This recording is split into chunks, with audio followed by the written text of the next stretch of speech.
Londres. Guess which is the capital of contemporary slavery?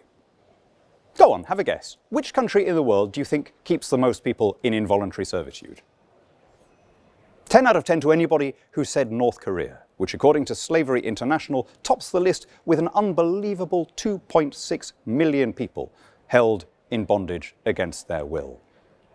Now here's the thing. All communist states rely on forced labor one way or another.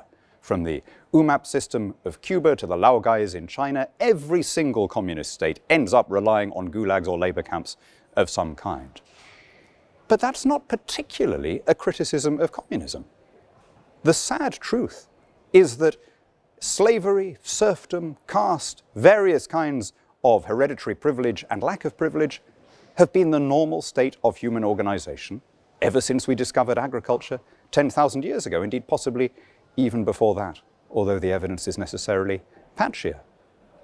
This point is worth stressing because the absurd idea is now being put around that somehow slavery was a creation of the market system, that somehow slavery is an original sin of capitalism and something to be thrown at those who believe in small government.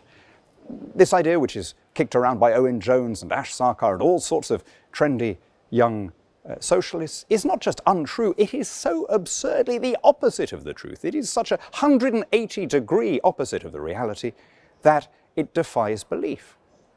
The idea that capitalism created slavery depends on the most unbelievable ignorance of the history of the human race. The reality is that slavery, I'm sorry to say, was a part of almost every post-agrarian civilization. It was practiced by the Sumerians, by the Akkadians, by the Greeks and the Romans, by the Polynesians, by the Incas, by the Aztecs, by the Chinese, by the Muslim slavers in Africa, by almost every group.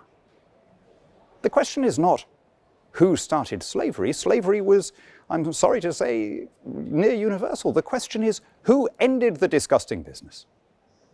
And there we do have an answer. Part of the answer is, of course, Christian abolitionists. There was a moral impetus to undo slavery going right back to the early church.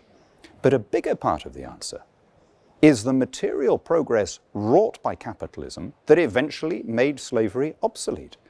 People only came to recognize the moral force of the abolitionists' argument when there was a sufficient industrialized advance to render unnecessary the holding of people in involuntary labor.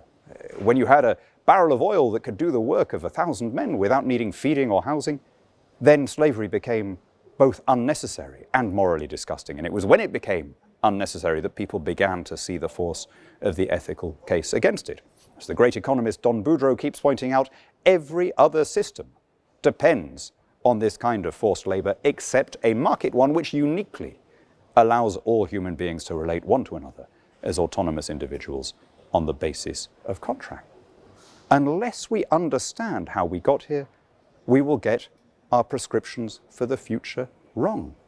The reality is that the market system has been the greatest force, not just for human prosperity, but for human freedom as well. It alone elevates the individual above the collective and recognizes the dignity and autonomy of all persons as the basis of society.